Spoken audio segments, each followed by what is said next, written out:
amazingly showed life. We have key makeup artist Erin Marie.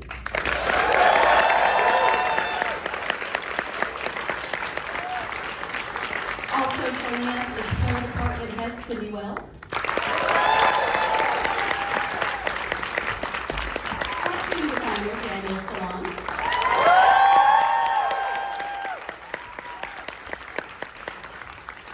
I'm only going to list some of her jobs, but they include creator, showrunner, director, executive producer Jack Schaefer.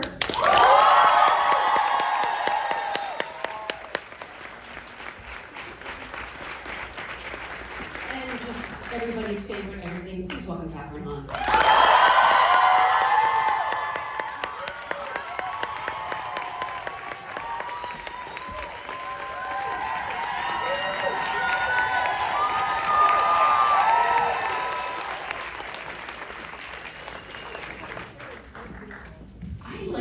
That happens everywhere you go. Like you go into Starbucks and everybody leaves up and it's like, it's her! Yeah. It's a body. Yeah. I know. It's very sweet.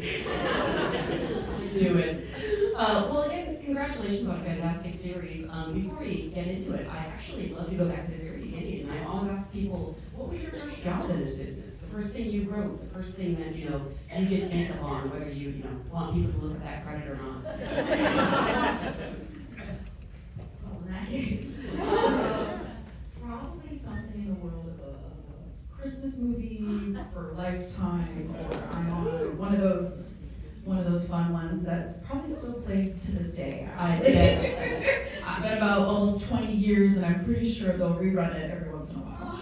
And I'm sure I've seen it. And sadly, I think a lot of people have. An unknown band music video. Up in the mountains of Paso Robles. Did they remain unknown? I'm sorry? Did they remain unknown, this band? Yeah, I don't even know where they are. The first costume I ever designed and built was, I was a human-sized green bell pepper. And I wore it in the parade in my hometown. Oh my God! That made somewhere. Why? It's a great question. So much. I was a set PA in New York on a Jenny McCarthy movie.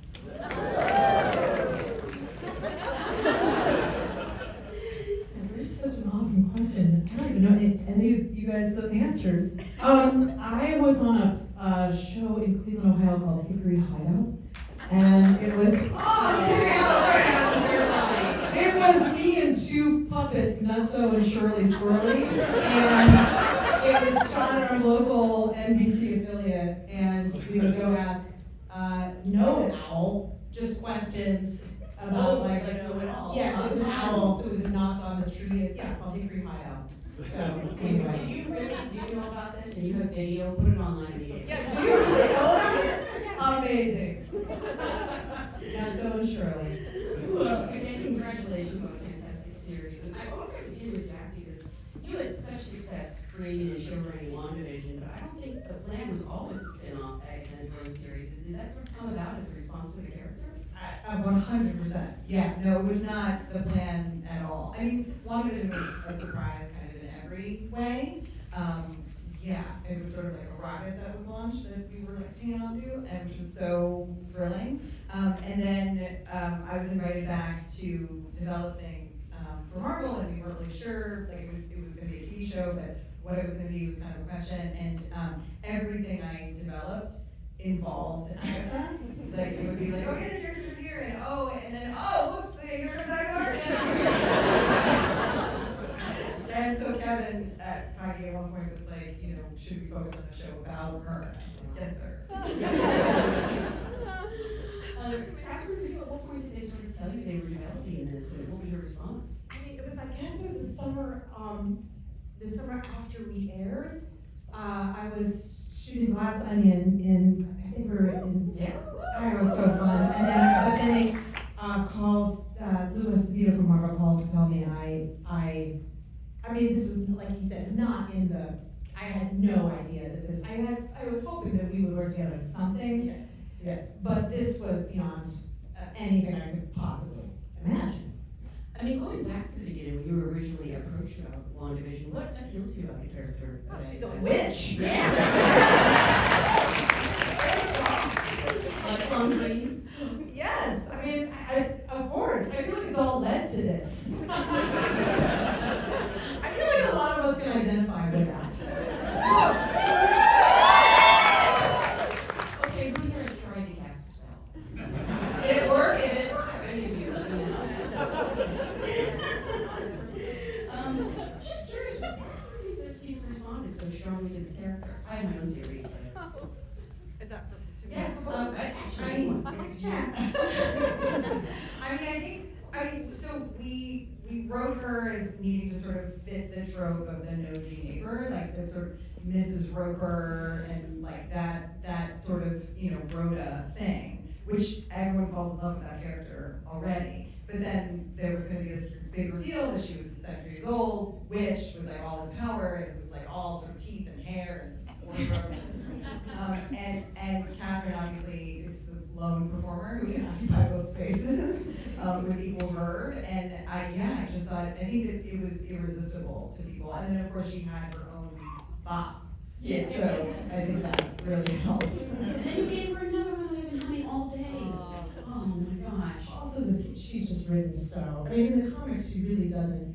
It's hard to like thread Agatha Harkness through the comics, and so the way that she was written is so delicious and so perfect, and also just weirdly like I feel like so much of my life is playing those best friend parts or the neighbor parts, so it really that felt like very natural.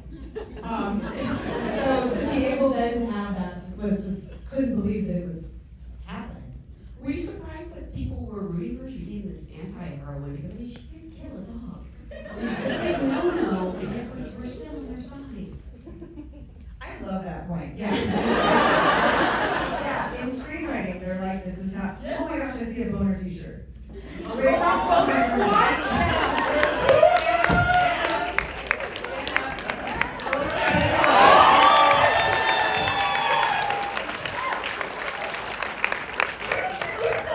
I gotta get one. Did you read them?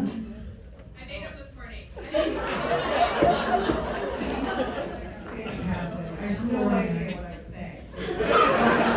You guys, pitch a tent is all Jack shoes. Alright, he's actually Megan Thee Stallion. Oh, yeah, you're right. He's Megan Thee Stallion. But, yes, yeah. Amazing. So impressed. We were talking about just this idea that you did the opposite of Save the Cat. You killed the Oh, dog. yes, that you, like, that's how you make a villain, is you have to kill an animal, and we were like, challenge accepted. Although in fairness, if we learned Rob did it. Yes, Technically. you can blame everything on Mr. Bowman. This show is so many things at once. It's so funny and poignant. It's musical in this episode. And I really love that in this episode in particular, you see these characters coming together. And much like with WandaVision, you surround yourself with these wonderful supporting characters. I mean, where did you even begin? Did you have like this pipe dream, I want to work with Patty LaPone, and then next thing you know, she's there? I mean, doesn't everyone, like, are we all bored? I mean, Patty came to the project quite late, and I still can't believe it happened at all. We wanted to create a coven for Agatha because it was kind of the earliest idea that would sort of give us the longest runway for her character, was to put her in a situation where she had to like involve herself in sisterhood. And so we set about sort of create, pulling characters from the comics and then making them our own, and then casting really exciting talent. And I think Patty was the last. I think she was the last that we cast because she was like on the list, but I don't even think anyone talked to her because we were like, well, Patty LaPone's not going to come and do a Marvel show, and she did. I thought you were joking. I was so stunned. Yeah, we were all in. Were you at all intimidated to stay in front of three-time Tony winner Penny? It's like good luck. I think because it was Patty LaPone, it was kind of like, oh, you know what, no one can, I mean, there's nothing we can do but just sing it. She's amazing. So fantastic. I want to talk to the artisans about creating the looks for these characters. It's really.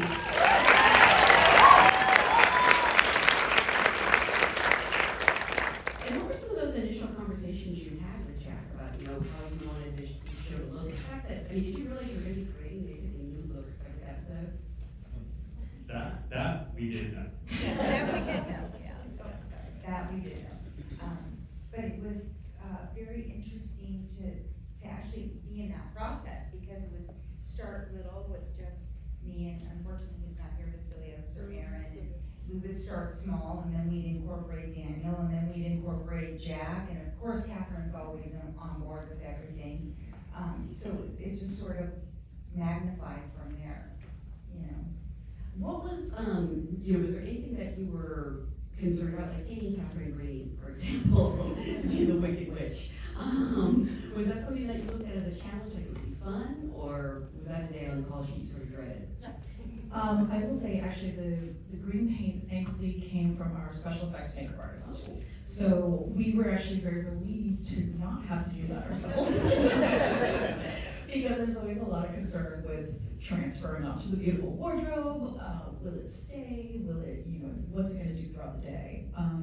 They came up with a perfect combination of a green paint that stayed well and endured, any movement and all that kind of Seal stuff. So, every pore. It's special because this team has been together since WandaVision, so they really, I feel like Agatha is such a group effort. Like I feel, and all this, make them cry, because there's so much, there's so much art in that creation, and I couldn't do it without, and then she would exist without any of. Well, and it feels like a little bit, we were sort of like babies on one edition, and then on Agatha, we really spread out. And I'm gonna make Daniel tell, about his pitch, because, he won the job with like his first 4 sentences of his pitch. Can you talk about what you told us? Yes, of course. I read Jack's outline, and it was very thorough. Like there was so much of the show that we see now was in the original outline, which is wild. If any of you are writers, you understand how crazy that is. And also Catherine's voice was just right there. And I so deeply related to the character of Teen and Billy, because I'm a queer person, and I grew up, raised by a bunch of witchy artist women, and I work in the costume department, and I collaborate with women all day long, in and out, and that is my coven. And so I was like, oh, I know exactly what this kid went through and is going through, and I can tell this story down to every detail. And they were just like, you were playing your best Oh poker my gosh, face. yeah, it was Mary Lovatos and me, and he said all of that, and I was like, he's hard. And she was like, yeah, I know. And then he proceeded to show us the lookbook and his concepts, which you should talk about, but we were just like, yeah, we can move on because we know this is what's happening. What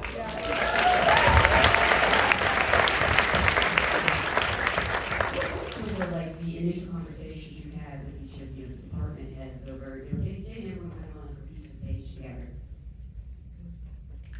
Yeah, I actually, the Agatha's Code, which is a vehicle. The code was the first thing that I designed. And I came to my initial pitch meeting with that idea, because I was like, she needs to have something that she can use as a tool that is both protective and also has flair and is like a tailored garment that gives the mask and the skirt is the femme, and it needs to be all of the complexities that Agatha is. And it also needs to be something that we would believe she would put on to go on this journey, even though she knows it's a sham. She expects it to be a sham. So it was it had all these requirements. And that garment sort of was the first thing that I shut my eyes and it just swam right in. And it took a minute to figure it out, but we had an incredible coven of witches that did that. And in your initial like lookbook, my memory is there were like women in wartime wearing men's uniforms, right? Yeah, there was women, exactly, women in theory, Mass yeah. and the utility of it, like it was so hot.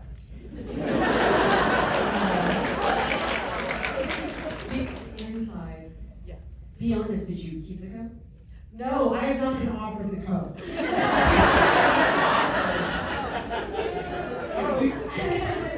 Love that Anna Boner t-shirt. No, yeah, we went really hard on this show because I think I was proving something to myself, my team was proving something to me, but we were trying to prove that. We had so much to prove. We had a lot. And so I was like, we must design a complicated lining that no one might ever see. It's like if Catherine is the only one that will see it, that will be worth it. And that is true. I believe that as a costume designer. It's like you have to do things that are only for the cast and crew, and there's other things that probably, are not. But you made spells in the clothes, like you felt it, like there were, like in the lining, we talked about her being a crow, like having that image, like of the shoulders, and the lining of it is literally like a murder of crows, if you look at it, then they fall into these rooms, it's like the stuff you just don't even, like the tarot cards on Lilia's jacket that end up foreshadowing, like the detail, I mean, also Lady Death's Rio to the death, like that's on this show. Cindy, what were some of your biggest challenges? Because you're not just creating looks for these characters, you're doing it in different time periods and different characters that they become. Where did you even start? Yeah, I don't even know. You kind of jump in, you know the character, and you know where they want to be, and then sometimes you just have to throw it at them, and then they sort of embody it. It's a little more complicated. It's hard to explain because it's sort of like work in progress. You're like, okay, well, what about this? Are we kind of nearing this, or no, that's not. She wouldn't do that, or it's very much So it's like a collaboration with the actors. huge collaboration. Yeah. Since what? I mean, different hair, like it's almost like we have to finish sentences, because we're like, we know exactly. Yeah. I can look at something that, no, she's not gonna go for it. It's not where the character is, it's not what she would do, and then she would say something to me, and I'm like, yes, that's what I was thinking. Right. What was the hardest look for you? I'm gonna say the road. The road. There was, tons of extensions in there, and trying to make it look big, but yet not, and small in areas, because we didn't want to mimic the Salem 7 too much in the shape, and then we had to stay away from Lilia's hair. So it was a little more challenging. She got some money. And she got so. What did we call it, the stages of, it would be like, what did we call it? It was like, what? Degradation. Oh, It was the draggle. The draggle. I have like a particular weird kink about like making women like dirtier and dirtier. And then emerging stronger and like most of my scripts do that. Aaron, for you, what were some of the bigger challenges that you had to face? The road. Honestly, the road, actually, because we started everybody, when they appeared on the road, they started in their ultimate witch look. So they appear in their most powerful forms, And then as the story goes on, and they go through their trials, and they go through things on the road as well, they get bedraggled. And we had to remember kind of where they left off and where we picked them back up once they entered and left a trial. So there was a little bit of, just a lot of continuity to kind of keep track of as far as, how much dirt was on them before, and we're coming back to that dirt, but now we're going even dirtier. Now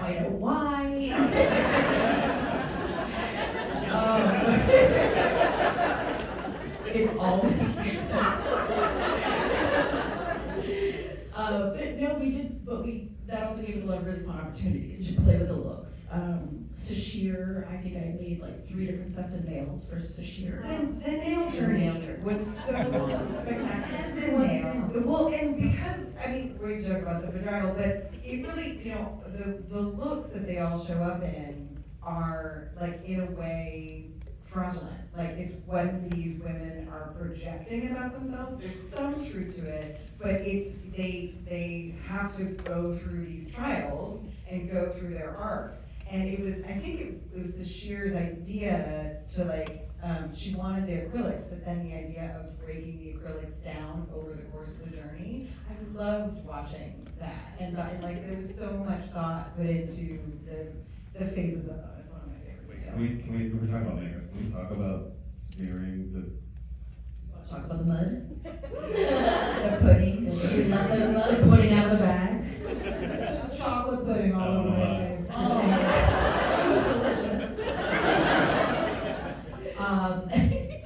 Yes, when we saw the vats that the effects department was making, they were vats of the mud that was gonna be used on the road that the witches get thrown into by Billy. You know, I stared at it and I said, well, they're gonna be in these makeup looks for about 3 days, and it's gonna be everywhere. So I don't wanna run the risk of it going in the mouth or in the eye or anything like that. Granted, it wasn't like the worst chemical makeup, but still. So I kept staring at it and I finally went, chocolate pudding, I just like chocolate pudding. And so we sent somebody out and bought as much chocolate pudding at the local Walmart that we could get our hands on, and mixed it until we were happy with the way it looked, and apologized to all the actors, and said, well, we'll cover your chocolate pudding. And it was a surprising match. It matched the bats perfectly. It really did. That was the best part about it, actually, and it smelled great. Would it be okay to talk about the day that we had to do all the changes in that one day? Like, Well, you have to. Yeah. Jack was directing, which is the best.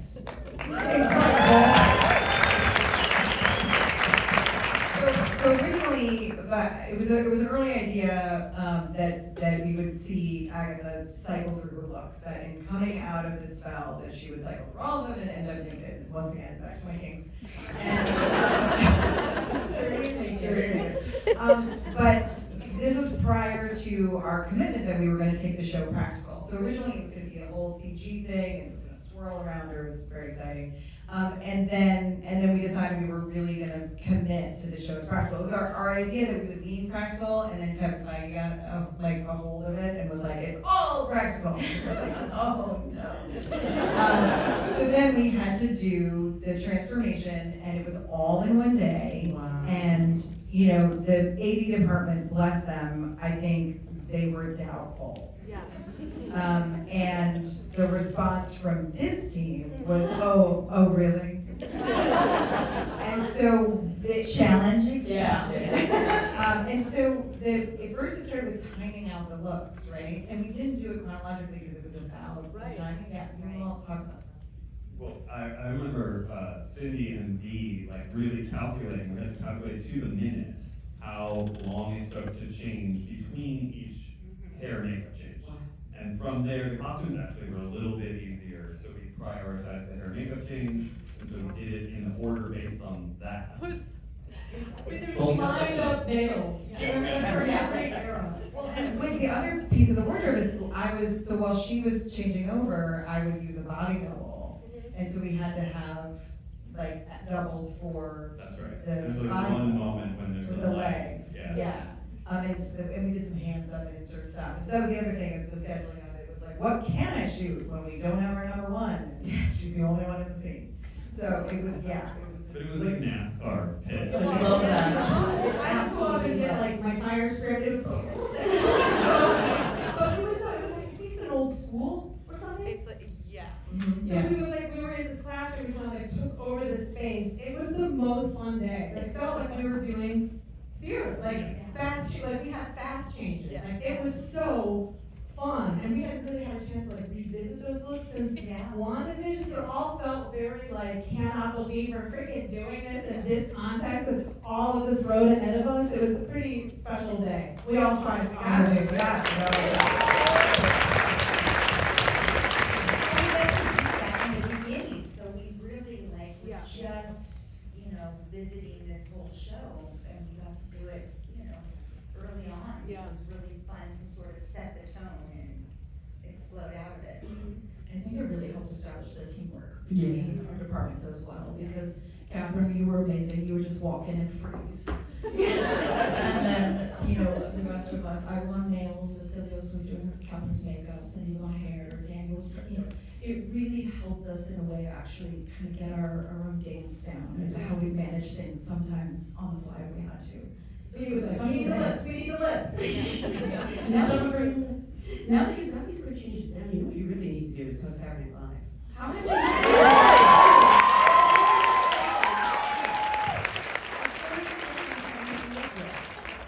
Listen, from this room to Lauren's ears. Anyone have connection voters? I do wanna, talk some more about this amazing cast, because the camaraderie between you all is so fantastic. We really see it falling into place here. Was it as fun as, it looks, especially like, I'm thinking specifically, I thought you were gonna say the challenging scene was, when they all started looking like they had bad plastic surgery. I bet you were just standing around laughing. Oh, yeah. I mean, what's interesting about this is because, Agatha is a lone witch. So I spent a lot of time in this kind of like solitary or little stuff, but it was very difficult too for Catherine because also each one of these actors is like a tight, it was like, there were feelings like we were just giants, like each one of them, of this group is like so incredibly powerful and specific. So it just made coming to work every day just so heightened and vibrant because we knew we were gonna be just challenged by each other. And it was, I worship every member of this cast. I just think they're extraordinary. Did you know that she and Aubrey were gonna have such amazing chemistry, or was that I didn't know the extent of it. I was surprised. I was. I knew, Aubrey took the job because she wanted to work with you. I could tell she was excited. But then that first day, I was like, oh, I don't have to do anything. I can leave. This is so gonna be amazing. Yeah, it was. We didn't really talk about it. It was just, we're friends. We did Parks and Rec, but we really didn't talk about it. But we didn't really, we kind of passed each other in the hallways in that show. We didn't really have anything. So this was I think it was because of that history, but because we didn't really talk about this really, it just kind of was there. Yeah. Yeah, and just kept getting more and more it was really fun to be a part of that. I mean, I remember watching on monitor, I was like, oh, cool, we get to put the two of them on camera together. Who was the fight? I think maybe we shot that earlier, and and I was like, oh. There's choices being made. There's an audience for this. I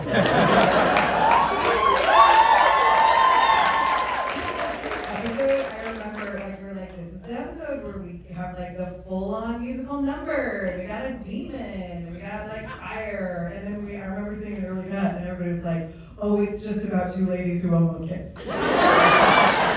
That's the synopsis of the episode.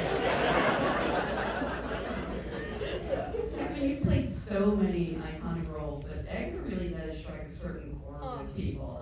What is it like, what do people come up and want to say to you or talk to you about, Well, it's funny, I was laughing at the beginning because usually people are like, do we go to high school together? Still, I have no, but, how do I know you? But, I am so in love with Agatha Harkness. I love her and I want to protect her so fiercely. And she also intimidates me, and she's there's parts of her that are so aspirational and kind of scary, which I just love her so much. So I don't know, when I hear about it, it's always in the context, I think, of just being, there's not good or bad. Yeah. Like, I think people like respond to that, like you know, that line, amazing line, can't be bad or good, bad and good at the same time, it's like, we kind of can be. But I think that it's kind of that like messy middle that maybe people respond to, and also, she's funny. Yeah. Yeah. Thanks to this amazing writer, so like, I think that is also helpful, but I love her. Did you have a favorite look out of all the things they created for you? I mean, I think that jacket, the Yeah. road coat is still, and putting that on for the first time with everybody that had made it, and put their hands on it, came out to see their work, like, it was one of the most magical moments I've had, as a performer. There are many on this show. That was pretty I mean, you special. pull off the 70s really nicely. Oh, I love the 70s. For each of you, did you have a favorite era or moment?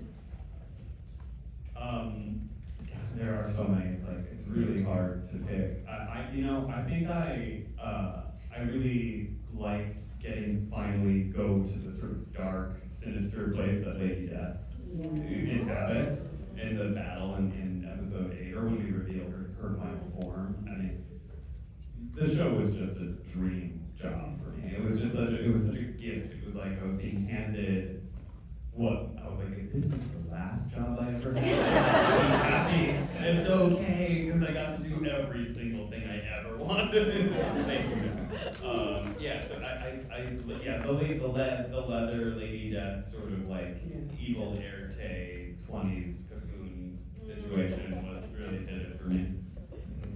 I think Ghost Agatha. I love Ghost Agatha. You know, because it was so, that's what I'm looking for. It was like almost like so unknown. We weren't sure how it was all gonna piece together, and well, Catherine is amazing to work with as a hairdresser, please. You put the wig on her and she embodies the character instantaneously. And I love a wig. so it was really fun to finally set it on her, and it just, she just became. It gives you hope when you die, you get great hair. I can't wait for my hair to be like, if I could, I would let it, I love it so much. I love that wig, it was so stunning. It was fantastic. Thank you, Natasha Leda, for that beautiful wig. Erin? I'm kind of in the same boat as Daniel, where I think we enjoyed creating looks for every time period, every part of the road.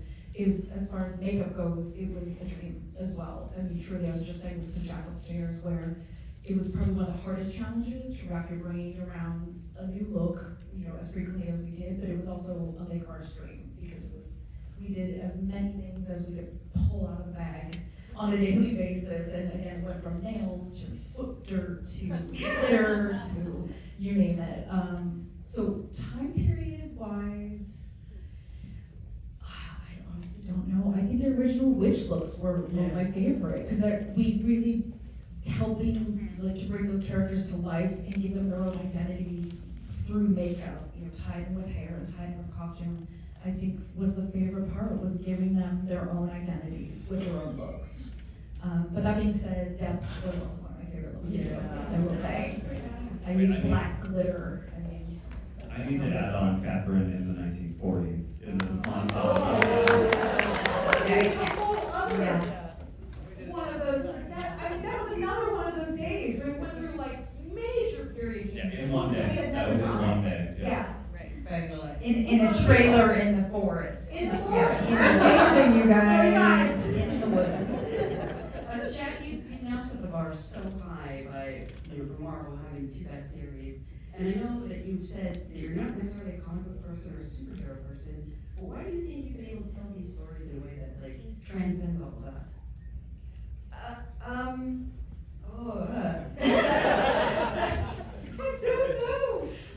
I don't know. I mean, I've always been a genre person. I love allegory, and these stories are, for me, it's just about, it's a conversation about women and power, and so it's always. I'm definitely just take a moment and say hi to, this is Laura Bocampetti, who is my extra. It's episode 4. She's really looking for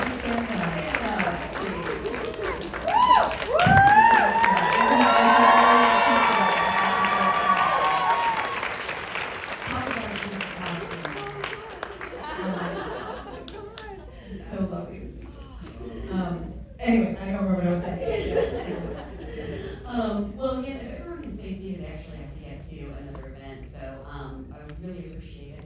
I do want to remind everyone that all the episodes are streaming now on Disney Plus. You watch them again and again, which is really fun as you learn from this one. You pick up so many Easter eggs. So good at keeping secrets. I am. I'm sorry, but so many times now, even after doing it, there's these things that I'm picking up on that I didn't even realize were embedded in it. Like I just found out about the bell.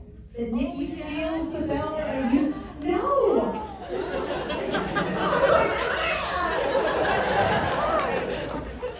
Wait, explain to people who might not. The bell that Agatha uses in episode 2 that she rings for, episode 2 she rings for the coven is the bell that Nikki The steals. Nikki steals. Yeah. So you all know it.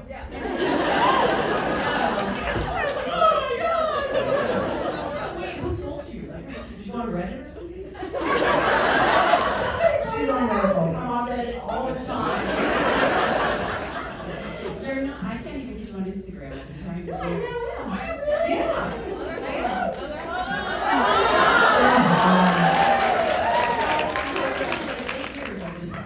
I know. My daughter finally broke me. I'm so glad. Again, thank you all so much for being great on Stay Seated.